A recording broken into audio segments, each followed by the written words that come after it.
menino nos braços. E diz que agora os seus olhos viram a salvação de Deus e que agora ele poderia partir em paz. Um remanescente. A mesma coisa nós vemos em Ana, a profetisa, narrada em Lucas também.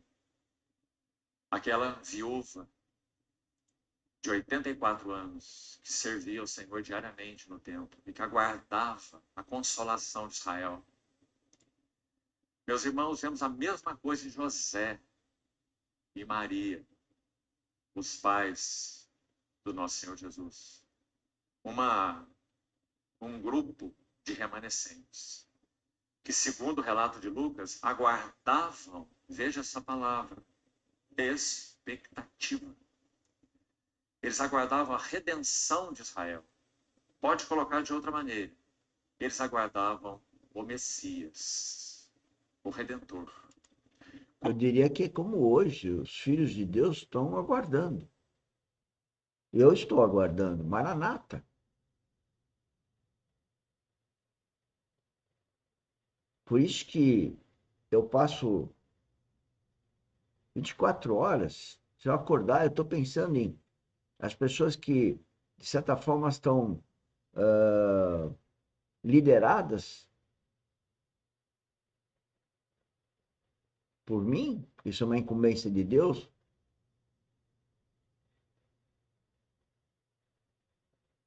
E eu fico preocupado 24 horas com ela. E quando mexe com dinheiro, então, passo até mal.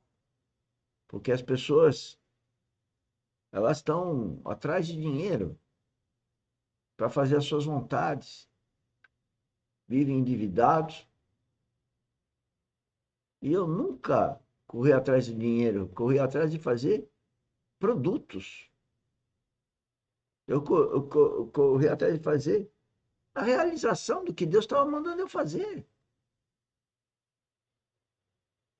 Eu não fui buscar um título universitário para ganhar dinheiro, nem abrir uma empresa para ganhar dinheiro, mas sim para fazer a coisa, para fazer o produto. E Deus sempre me agraciou. Agora eu vou pegar o dinheiro e aplicar numa coisa que não agrada a Deus? Agrada a chantagem humana, agrada a ganância humana, agrada a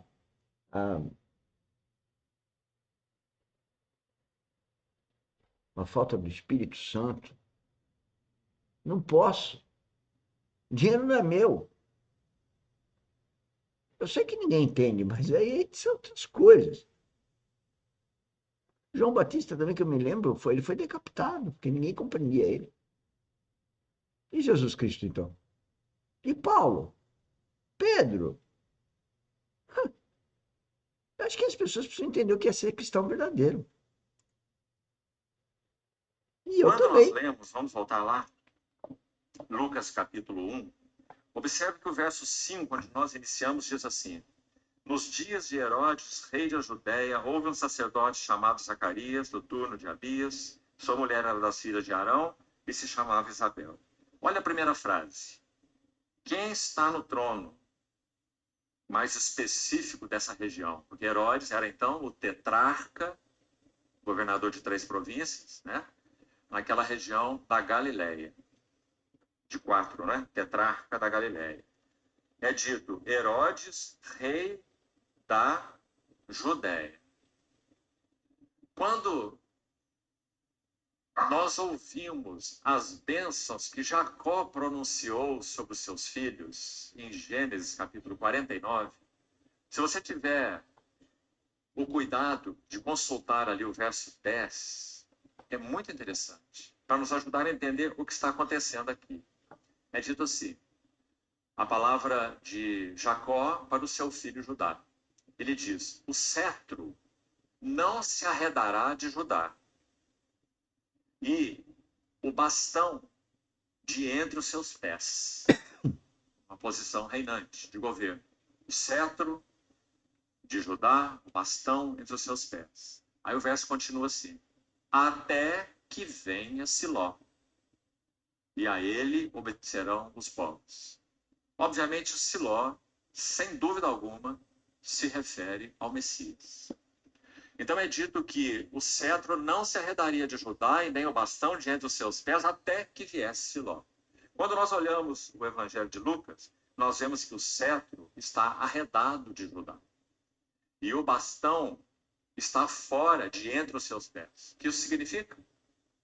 Certamente, Siló estaria vindo. Porque o povo de Deus deixou de ser aquele centro da administração de Deus na terra. Para nos lembrarmos da oração de Daniel, e você vai ver a mesma coisa no livro de Neemias, Deus não é chamado de Deus dos céus e da terra. Olha só, Nesses livros. Ele é chamado apenas de Deus dos céus. olha só. Porque na terra, o seu testemunho estava aniquilado. Jerusalém estava destruída, o templo estava destruído e as portas da cidade estavam queimadas a fogo. Então, para os cristãos nominais, ouçam isso. De tal forma a entender o seguinte, que o Brasil não pode ser um país cristão. Do jeito que o censo fala que é. Esse cristianismo é nominal. Olha as épocas que ele está falando, aconteceu a mesma coisa, a escassez de testemunho de Cristo na face da terra. Ou de Deus, Espírito, a Trindade. E hoje, como será que está? O que nós estamos fazendo aqui? Quando eu comecei com esse trabalho, uma pessoa religiosa chegou para mim, poxa, você mistura a sua empresa com Deus? Um religioso. Parece que quem é filho de Deus não pode falar de dinheiro. Não conhece Jó, não conhece Abraão.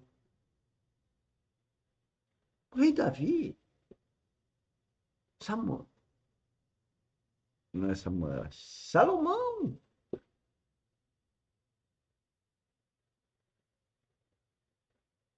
Quer dizer, porque eu tenho uma empresa, não posso misturar falar da empresa com falar de Deus. É religioso. A religião é uma forma mais perversa que o inimigo usa para desviar as pessoas para serem filhos de Deus. É uma hipocrisia. Fala de Deus, uns se ajoelham, tem até lugar para ajoelhar, um monte de santo, e fazem mil coisas, só vê aí as coisas nas mídias, mas ninguém fala da vida espiritual. Porque esses querem que a pessoa vá lá de vez em quando para dar o dízimo. Ela está atrás do dinheiro. Não estou dizendo que são todos.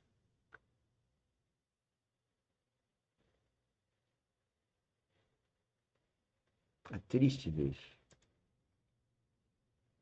Ruína.